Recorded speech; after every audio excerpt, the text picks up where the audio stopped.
In the mountains of Northern California, where ancient redwoods cast shadows over forgotten trails, some stories are written in blood and whispered through generations. This is not a tale of heroes or villains, but of two worlds colliding in a single devastating moment that would forever alter the lives of everyone involved. Sarah Mitchell never imagined that her morning hike through the remote wilderness would become a fight for survival. She was a wildlife photographer from Sacramento, drawn to the pristine beauty of the Cahto reservation lands by stories of rare birds and untouched landscapes. What she found instead was a confrontation that would test everything she believed about humanity, survival, and the thin line between life and death. On the other side of that fateful encounter stood Joseph Redfeather, a man carrying the weight of his ancestors' pain and the responsibility of protecting sacred lands from those who didn't understand their significance. He was a hunter, yes, but also a guardian of traditions older than the state of California itself. Neither of them knew that their paths would cross in a way that would change them both forever. What happened in those terrifying minutes between strangers would become a story of survival, understanding, and ultimately, an unexpected bond forged in the crucible of crisis. This is the true account of how a moment of violence became a journey toward healing, and how two people from different worlds discovered that sometimes the greatest enemy is our own assumptions about each other. Sarah Mitchell adjusted her camera strap as she made her way deeper into the forest, the early morning mist creating an almost magical atmosphere around the towering redwoods. She had driven 3 hours from Sacramento to reach this remote section of the Cahto reservation, following rumors of a rare species of woodpecker that hadn't been photographed in over a decade. Her editor at National Geographic had been skeptical, but Sarah had built her reputation on finding the impossible shots, the moments that others missed. The silence of the forest was broken only by her careful footsteps on the carpet of fallen leaves and the distant call of birds high in the canopy above. She paused frequently, listening for the distinctive drumming pattern that would signal the presence of her elusive target. Her camera equipment, worth more than her car, hung from her neck and shoulders like the tools of a modern explorer. As she rounded a bend in the barely visible trail, Sarah stopped abruptly. The forest opened into a small clearing where ancient oak trees formed a natural circle. In the center, arranged in a pattern that spoke of ceremony and tradition, were several carved wooden totems and what appeared to be offerings of food and tobacco. Her photographer's eye immediately recognized the composition, the way the morning light filtered through the leaves to illuminate the sacred space. Without thinking, she raised her camera. Through the viewfinder, the scene looked like something from another time, a glimpse into the spiritual practices that had existed in these mountains for thousands of years. Her finger moved toward the shutter button when a voice cut through the silence like a blade. "Stop right there." Sarah's heart jumped into her throat as she slowly lowered her camera. Standing at the edge of the clearing, having appeared as silently as smoke, was a man she hadn't heard approaching. He was tall and lean, with long black hair pulled back and eyes that seemed to see right through her. In his hands was a hunting rifle, not pointed at her but held in a way that made his authority clear. "I'm sorry," Sarah said, raising her hand slightly. "I didn't know this was a private area. I'm just a photographer looking for birds." The man stepped closer, his movements as quiet as a cat stalking prey. Sarah noticed he wore a mixture of traditional and modern clothing, worn jeans and hiking boots, but also a vest decorated with intricate beadwork and a necklace of what looked like bear claws. His face was weathered by years of outdoor living, and there was something in his expression that spoke of deep roots in this land. "These are sacred grounds," he said, his voice carrying an accent that suggested English wasn't his first language. "Your kind always says you're looking for something innocent. Birds, flowers, rocks. But then the pictures end up in magazines and suddenly we have tourists trampling through our ceremonies." Sarah kept her hands visible and her voice calm. "I understand your concern. I really am just here for the wildlife photography. I have permits for this area." She slowly reached into her pocket and pulled out the folded papers she'd obtained from the State Forestry Department. The man glanced at the documents but didn't take them. "White man's papers," he said with a bitter smile. "Tell me, do your permits give you the right to photograph our ancestors? Because that's what you were about to do." But Sarah looked back at the ceremonial site with new understanding. She had been so focused on the aesthetic beauty of the scene that she hadn't fully grasped its spiritual significance.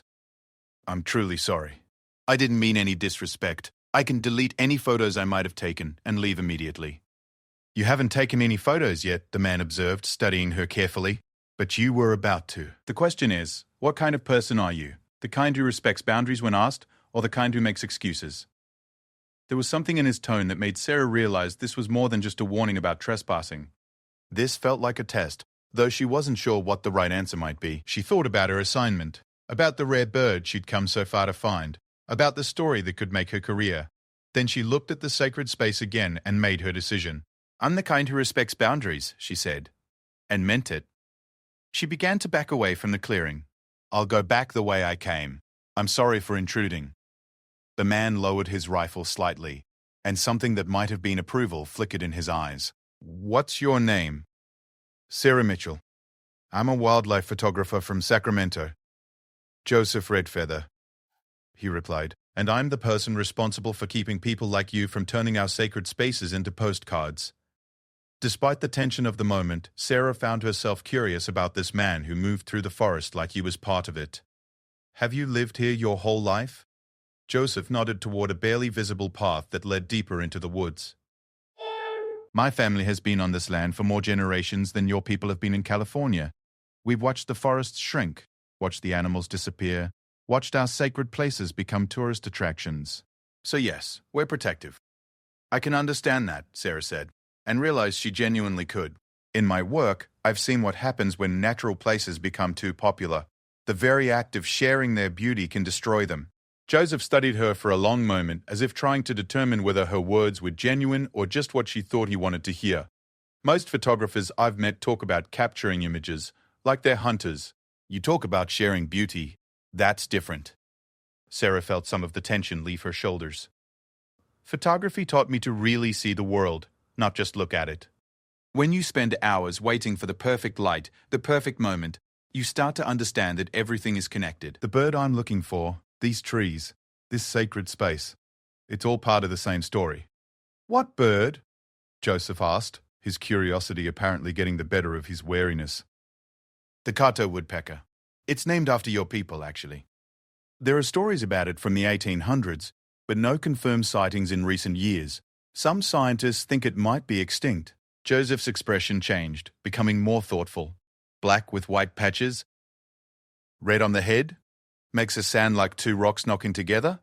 Sarah's pulse quickened. "Yes, exactly. Have you seen one?"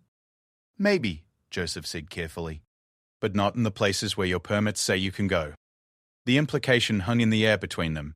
The bird Sarah had traveled so far to find might exist, but only in areas where she wasn't welcome. She felt the familiar frustration of a story just out of reach, but also something else, a recognition that some things might be more important than her career. I respect that, she said finally. If the bird is there, it's probably there because it's protected by people who care about it. Joseph seemed surprised by her response. Most people, he'd found, became pushy when told they couldn't have something they wanted. You'd give up your story?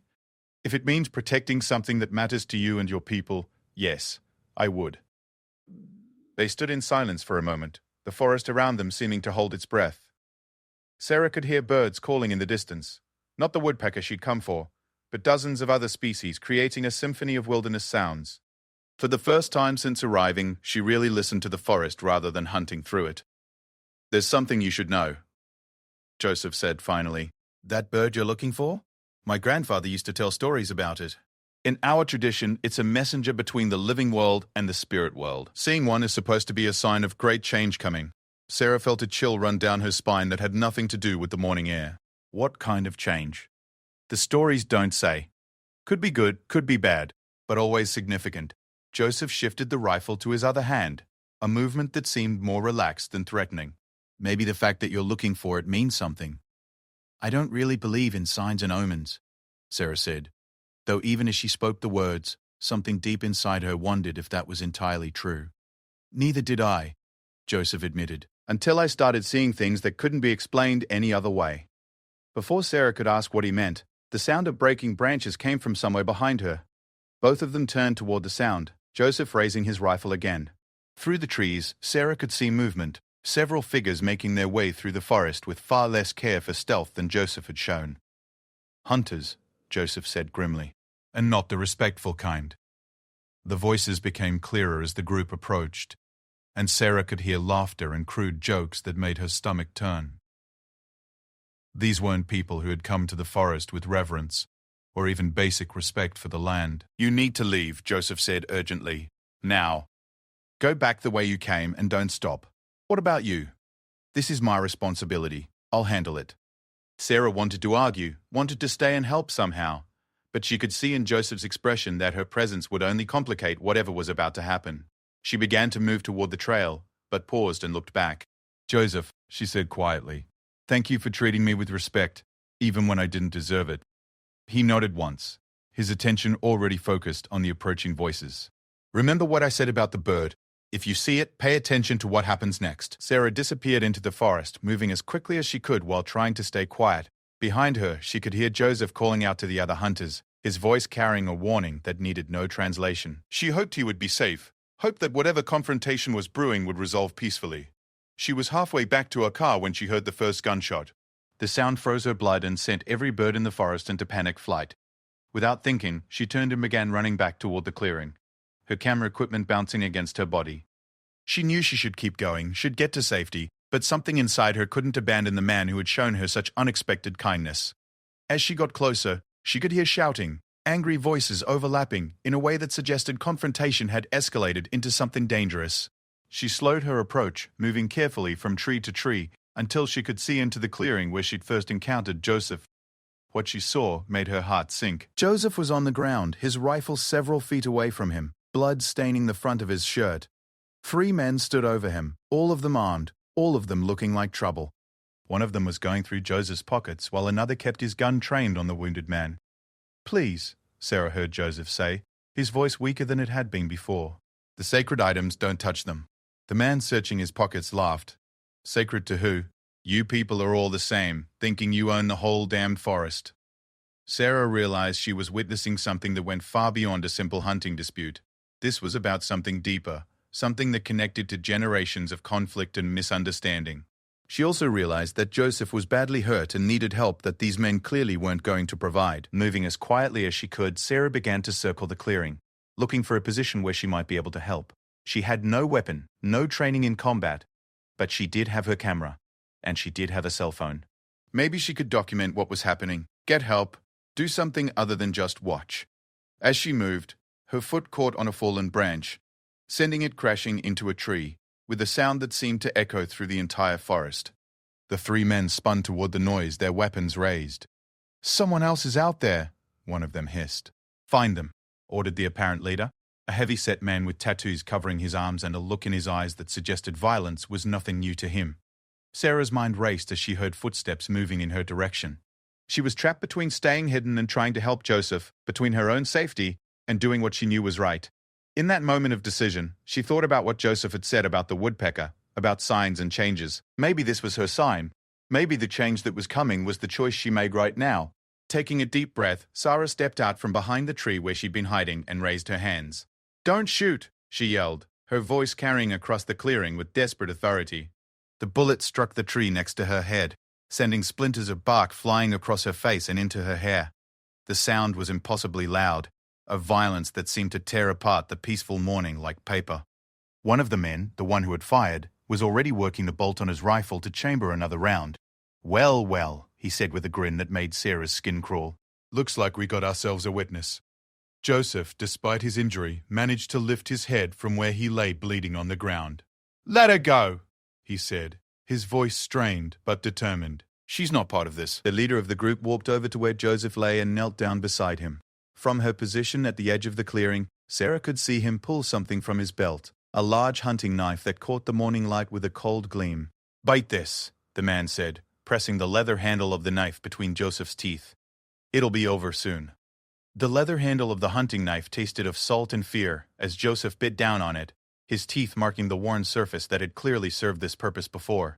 Sarah watched in horror from the edge of the clearing as the leader of the 3 men positioned the blade against Joseph's wounded shoulder, apparently intending to dig out the bullet that was lodged there. Wait, Sarah called out, her voice stronger than she felt. I'm a trained first aid responder. Let me help him. It wasn't entirely true. She'd taken a wilderness safety course for her photography work, but she was hardly qualified for field surgery. But she could see that what these men were planning would likely kill Joseph, whether they intended to or not. The leader looked up at her with amusement. And why would we trust some tree-hugging photographer to patch up our problem? Because if he dies, this becomes a murder investigation instead of just a hunting accident, Sarah said, hoping her voice sounded more confident than she felt. And because I know you didn't come here planning to kill anyone. The man with the rifle trained on her laughed. How do you know what we planned? Sarah forced herself to really look at the three men, to see them as individuals rather than just threats. The leader was older, maybe in his 50s, with the kind of weathered face that came from years of outdoor work.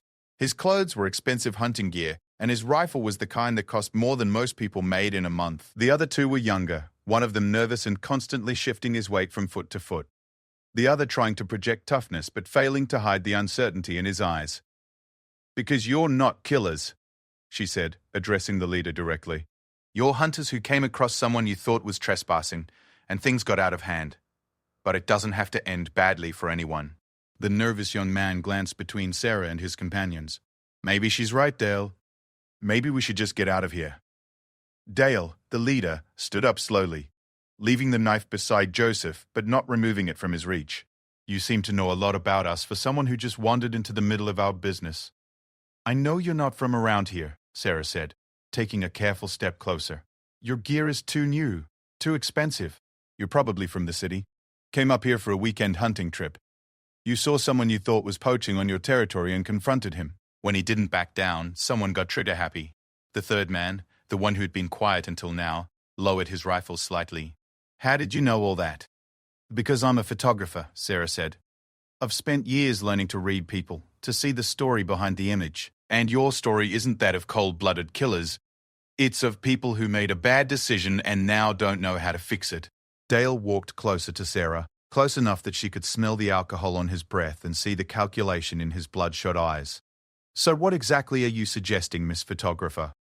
Sarah's mind raced through possibilities, each one more dangerous than the last. She could suggest they all just walk away, but Joseph needed medical attention urgently. She could threaten to call the police, but that would likely make the situation worse. She could try to run, but that would leave Joseph to whatever fate these men decided for him.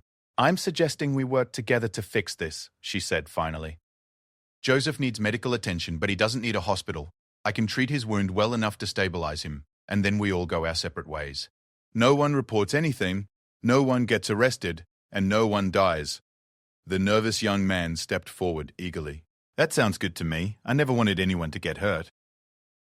Dal silenced him with a look, then turned back to Sarah.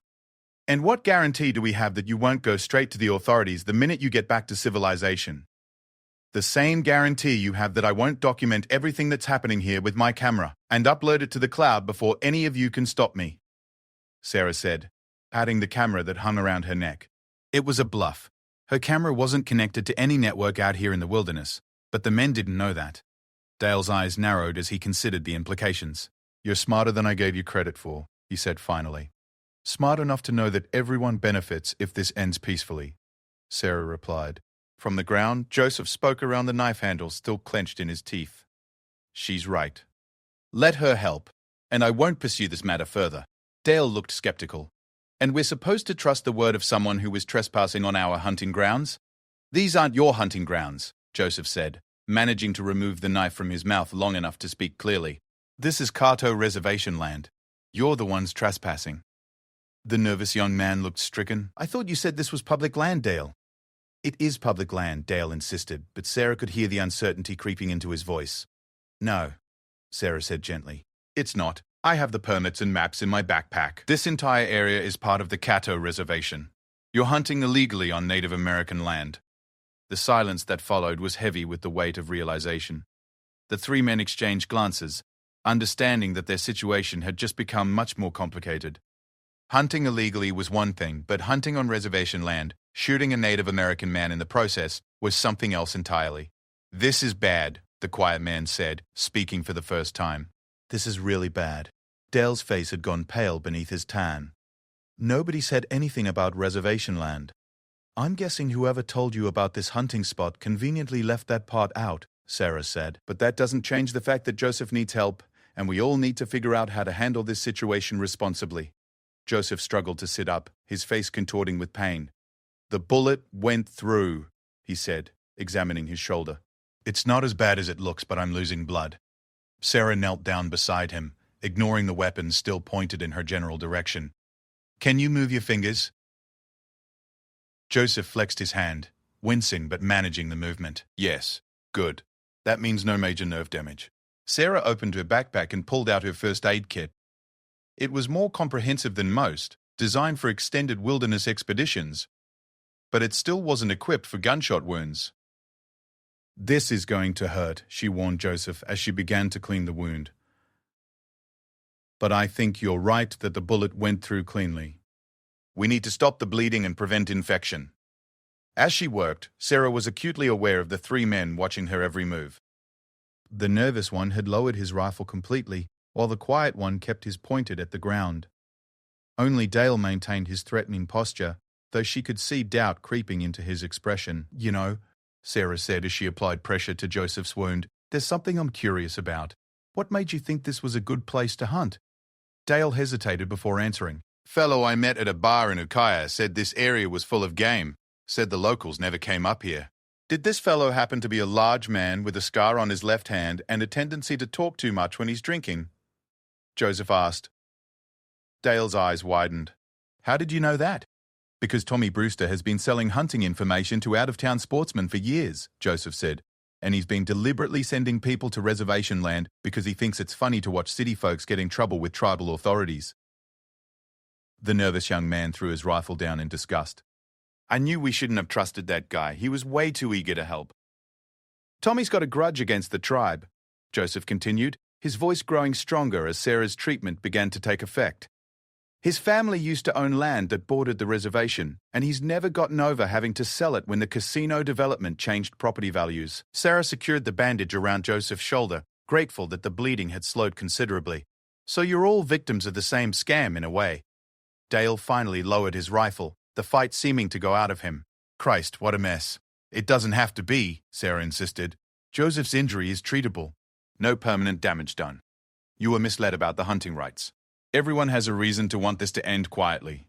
The quiet man spoke up again. "What about Tommy?" "He's the one who caused all this." "Tommy Brewster is a problem for another day," Joseph said, accepting Sarah's help to get to his feet. "Right now, we need to focus on getting out of this situation intact." Dale looked around the clearing, taking in the sacred totems and offerings that he was apparently seeing clearly for the first time. "This really is a holy place, isn't it?" "One of the most sacred sites on the reservation," Joseph confirmed. "My ancestors have been conducting ceremonies here for over 1,000 years. And we just..." Dale's voice trailed off as the full weight of what had happened began to sink in. You made a mistake, Sarah said firmly. "A big one, but still just a mistake. The question now was what you do about it." The nervous young man stepped forward. "I want to make this right. Tell us what we can do." Joseph studied the three men for a long moment, his dark eyes seeming to look beyond their current circumstances to something deeper. "In my culture, when someone violates sacred ground, there's a way to make amends. It requires understanding, respect, and genuine remorse." "We have all of that," the quiet man said quickly. "Or at least I do." Dale nodded slowly. "I may not understand your beliefs, but I respect your right to have them, and I'm genuinely sorry for what happened here." "Then you'll submit to the cleansing ceremony," Joseph said. "It's not complicated, but it is necessary." Sarah watched the exchange with fascination. What had begun as a potentially deadly confrontation was transforming into something else entirely, a chance for healing, for understanding across cultural divides. "What does the ceremony involve?" Dale asked. Joseph walked slowly to the center of the clearing, moving carefully to avoid aggravating his injured shoulder. "It involves acknowledgement of the harm done, commitment to learning and respect, and a physical act of cleansing to remove the spiritual contamination from the sacred space." The nervous young man looked concerned. "Physical act? Nothing harmful," Joseph assured him. "You'll each take water from the sacred spring and wash your hands and face while stating your intention to respect this land and its people going forward." Dale considered this for a moment. "And after that?" "After that, you leave. You don't come back to reservation land without permission. You don't spread stories about what you found here. And you find a legal place to do your hunting." It was, Sarah realized, an incredibly generous offer, considering what these men had put Joseph through. But she was beginning to understand that generosity wasn't weakness in Joseph's worldview. It was strength. "I accept," Dale said formally. "So do I," added the quiet man. The nervous young man nodded eagerly. "Yes, absolutely." Joseph smiled for the first time since Sarah had met him, transforming his weathered features. "Then let's begin." As the afternoon sun filtered through the ancient trees, Sarah watched something remarkable unfold. 3 men who had been prepared to commit violence an hour earlier now knelt beside a sacred spring, washing their hands and faces while speaking words of respect and commitment. Joseph guided them through the ceremony with dignity and patience, treating them not as enemies but as lost souls, finding their way back to the right path. When it was over, the 3 men gathered their equipment and prepared to leave. Dale approached Joseph one last time. "I know words aren't enough," he said, "but I want you to know that this has changed me. I'll never again make assumptions about people or places without understanding the truth first." Joseph clasped Dale's hand with his uninjured arm. "That's all any of us can ask for, that we learn from our mistakes and do better." As the 3 men disappeared into the forest, Sarah found herself alone with Joseph in the sacred clearing. The afternoon light was beginning to fade, and she realized she'd been in the wilderness much longer than planned. "Thank you," Joseph said simply. "For what?" "You're the one who handled that situation with wisdom and grace. For stepping out from behind that tree when you could have stayed hidden. For offering to help when you could have run away. For treating me like a human being instead of a problem to be solved." Sarah felt a warmth spread through her chest that had nothing to do with the sun. Anyone would have done the same. "No," Joseph said quietly. They wouldn't have. Most people would have kept walking, would have convinced themselves it wasn't their responsibility. You chose to get involved. They stood in comfortable silence for a moment, both of them processing what had just happened. Sarah realized that she'd found something in this forest that she hadn't been looking for, a deeper understanding of what it meant to be human, to be connected to something larger than herself. "Joseph," she said finally, "about that woodpecker." And he smiled. "Follow me. But first, you need to understand something. What I'm about to show you is a gift, not just to you, but to your people and mine. The bird you're looking for isn't just rare, it's sacred. And if you're going to photograph it, you need to do so with the same respect you'd show any other sacred thing." Sarah nodded solemnly. "I understand. Do you? Because once you take those pictures, once you share them with the world, everything changes. For the bird, for this place, for my people. There's no going back." Sarah thought about Joseph's words about signs and change, about messengers between worlds. Maybe this was her moment of choice, the decision that would define not just her career, but her character. "Then I won't take the pictures for publication," she said. "I'll photograph the bird for my own records, to document its existence and location for conservation purposes. But I won't share them publicly without your permission and the permission of your tribal council." Joseph studied her face carefully, looking for any sign of deception or hidden agenda. What he saw there apparently satisfied him, because he nodded and began walking toward a narrow trail that led deeper into the reservation. "Come on then," he said. "Let's go find your messenger." As they walked, Sarah noticed that Joseph moved with obvious familiarity through terrain that would have been impassable for most people. He knew exactly where to step, which branches to duck under, how to move through the dense undergrowth without disturbing it. This was his home in a way that she was only beginning to understand. "How long have you been the guardian of this place?" she asked. "My whole life, really. But officially since my grandfather passed 5 years ago. He trained me from childhood to understand the old ways, to know which places were sacred and which were safe for outsiders." "Is it lonely work?" Joseph considered the question as they climbed over a fallen log. "Sometimes, but it's necessary work. And today, for the first time, I didn't have to do it alone." Sarah felt something shift inside her chest, a recognition of connection that she'd never experienced before. Maybe you don't have to do it alone anymore. Joseph stopped walking and turned to face her. "What do you mean?" "I mean, maybe there's a way for people like me to help people like you protect places like this. Maybe that's why the bird led me here, why we met the way we did." "You think the woodpecker led you here?" Sarah laughed, surprised by her own words. "A few hours ago, I would have said that was impossible. Now, I'm not so sure. Too many coincidences, too many meaningful moments." Joseph smiled, the expression transforming his entire face.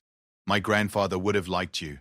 He always said the spirits work through unexpected messengers. Even stubborn photographers from Sacramento? Especially stubborn photographers from Sacramento. They continued walking as the sun began to set behind the mountains, painting the forest in shades of gold and amber. Somewhere ahead, Sarah knew, was the bird she'd come so far to find.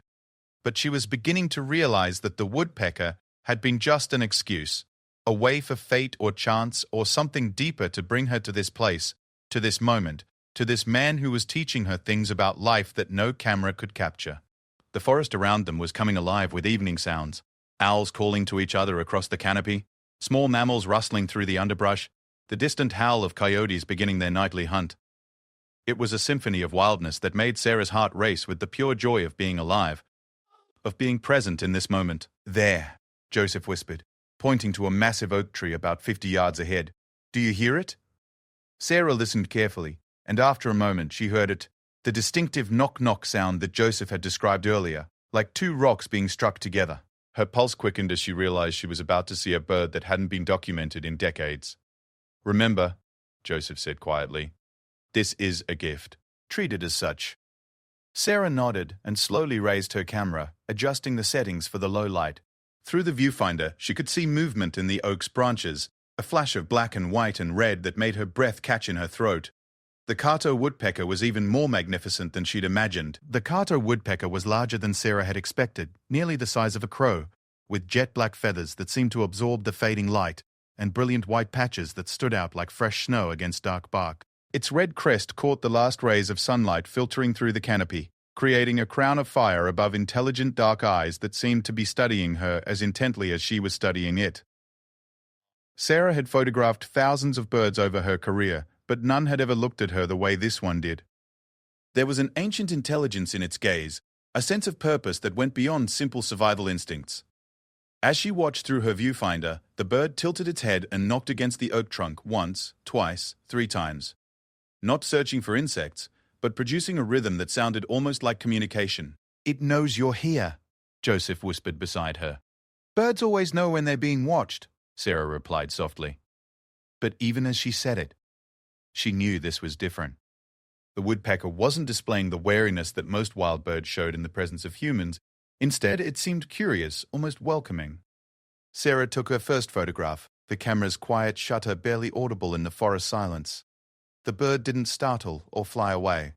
Instead, it moved to a different position on the trunk, presenting itself at an angle that offered an even better view of its magnificent plumage. "It's posing for you," Joseph observed with amazement.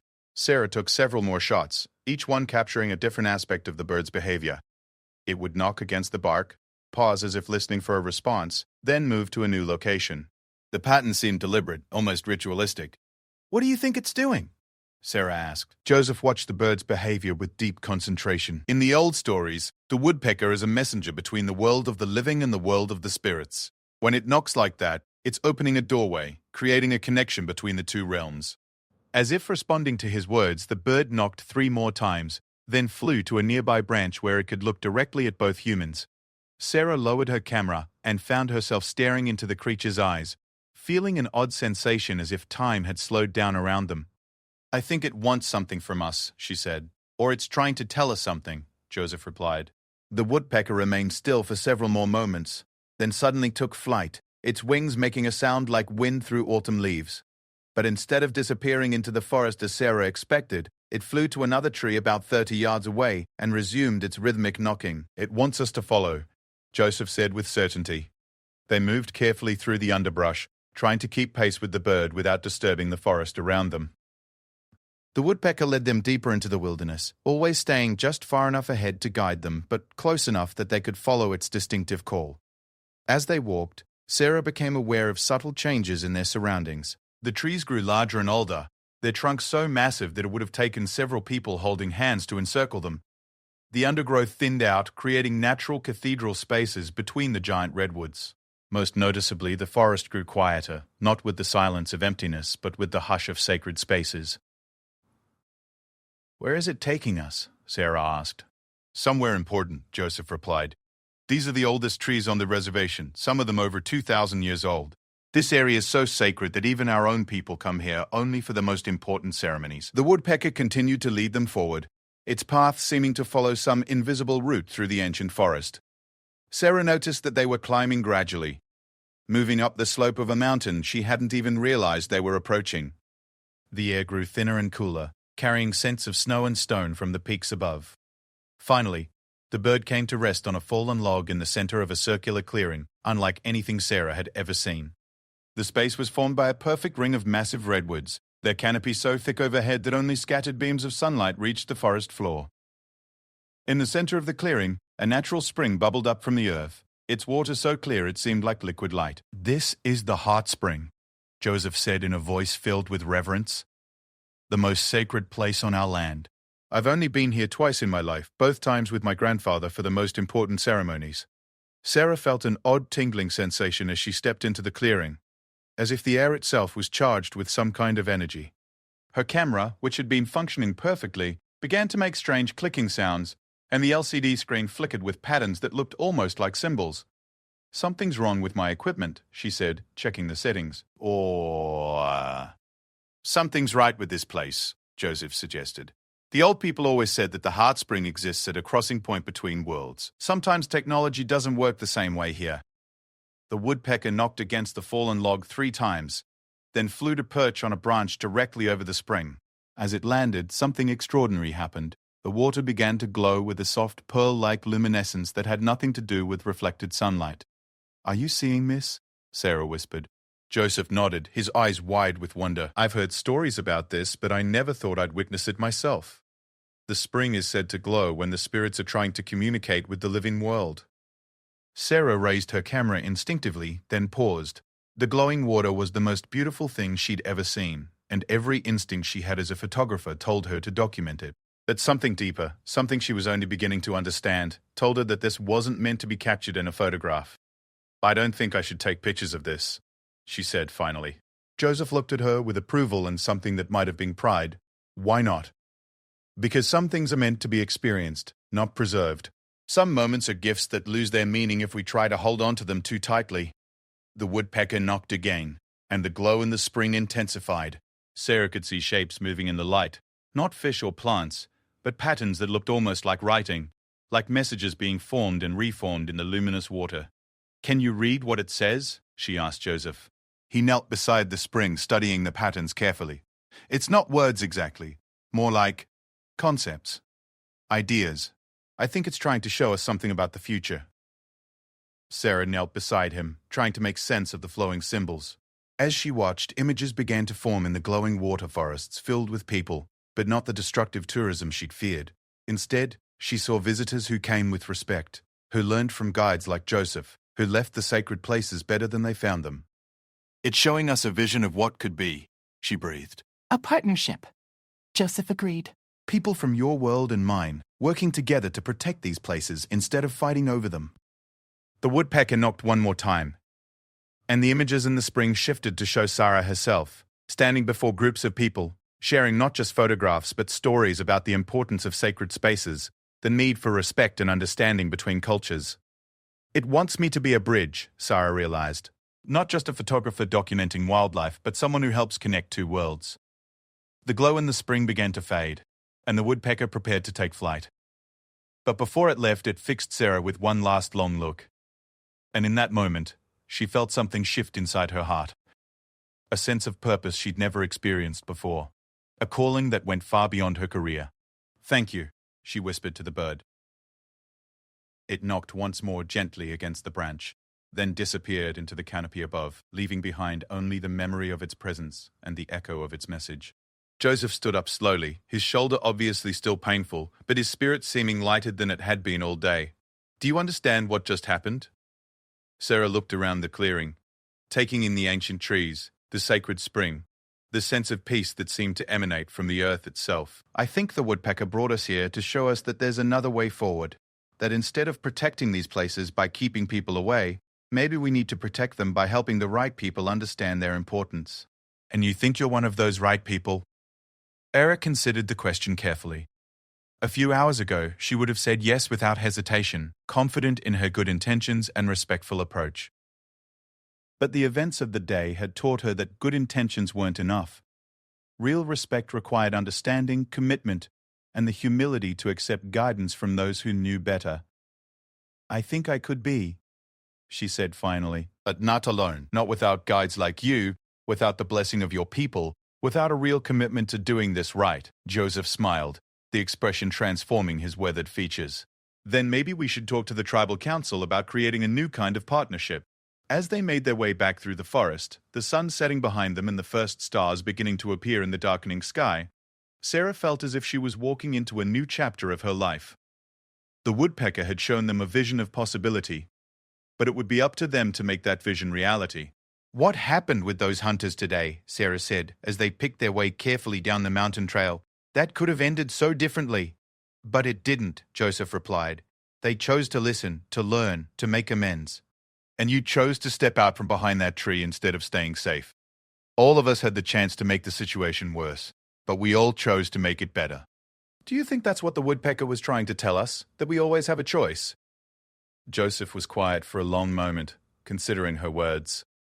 "My grandfather used to say that every moment is a crossroads, a place where we can choose to move toward understanding or away from it, toward healing or away from it. Today, we all chose to move toward understanding." As they reached the edge of the sacred grove and began the walk back toward the clearing where Sarah had first encountered Joseph, she realized that everything had changed. She'd come to these mountains looking for a rare bird, but she'd found something much more valuable, a sense of purpose that connected her work to something larger than herself. "Joseph," she said as they paused at the ceremonial site where the day had begun, "I want to do this right. I want to create a program that brings photographers and nature lovers to the reservation, but only with proper guidance, proper respect, proper understanding of what these places mean." "It won't be easy," he warned. "There are people in both our communities who won't trust this kind of partnership. But there are also people who will," Sarah said. "People like those hunters today, who were willing to learn and change when given the chance. People who care about protecting beautiful places, even if they don't fully understand their significance yet." Joseph nodded thoughtfully. "We'll need to start small, prove that it can work before expanding. Maybe a few carefully chosen photographers at first, people who understand that they're not just taking pictures but participating in something sacred." "I know photographers who would jump at the chance to be part of something like this," Sarah said eagerly.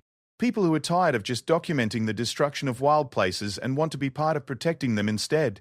As they reached the spot where Joseph had first confronted her that morning, Sarah laughed at the memory.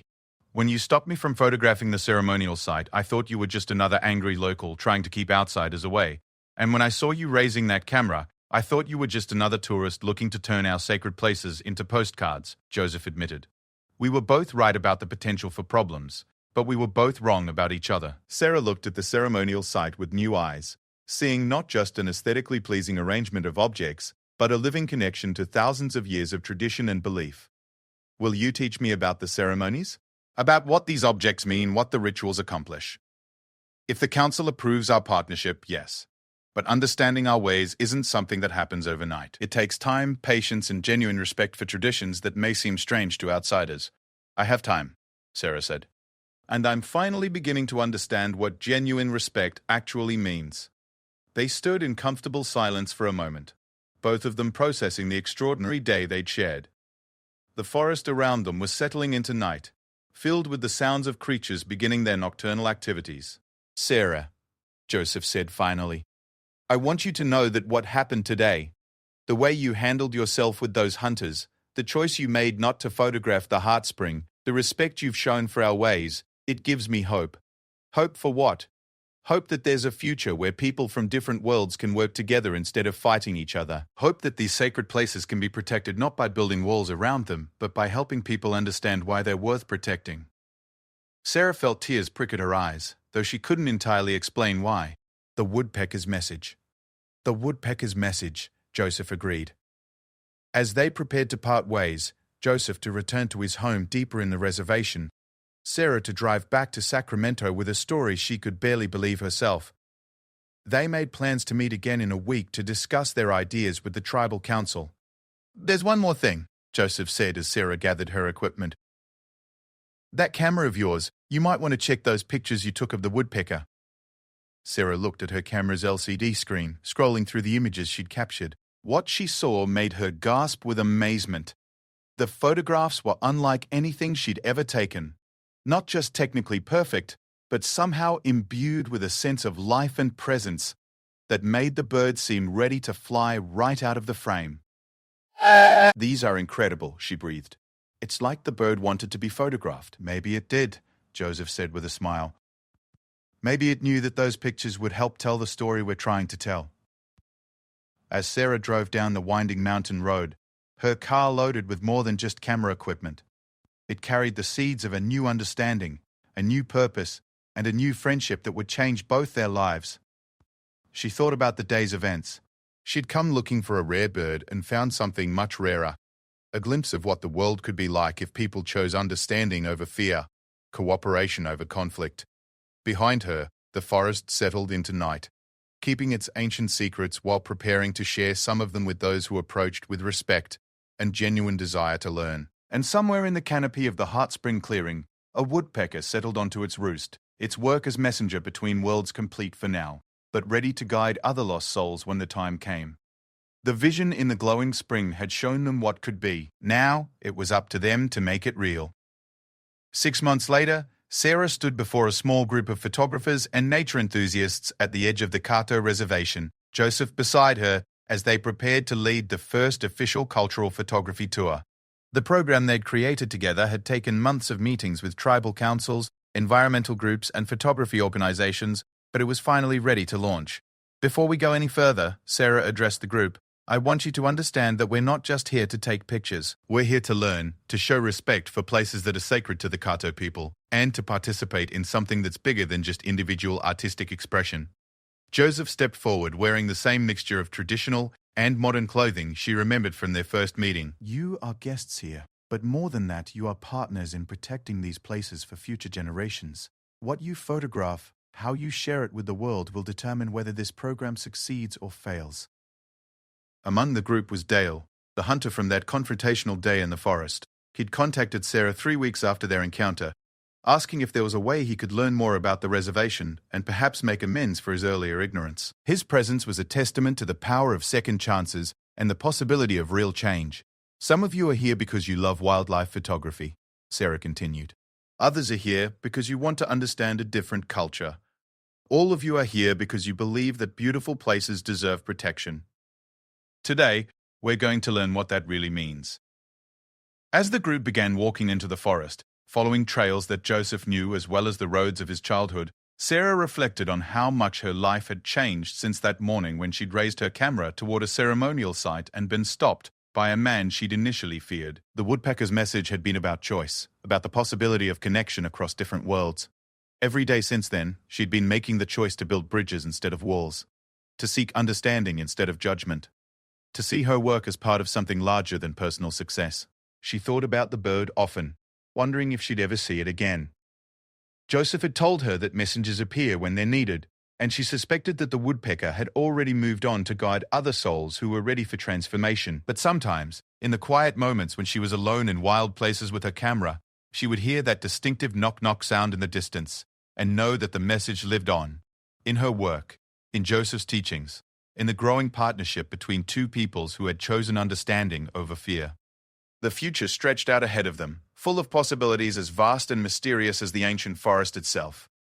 And somewhere in that forest, the sacred spring continued to bubble with clear water that occasionally glowed with visions of what the world could become when people chose to work together instead of apart. The messenger's work was complete. The message would continue forever. "Don't shoot," she yelled as the bullet struck. The Cahto hunter replied, "Bite this, it'll be over soon."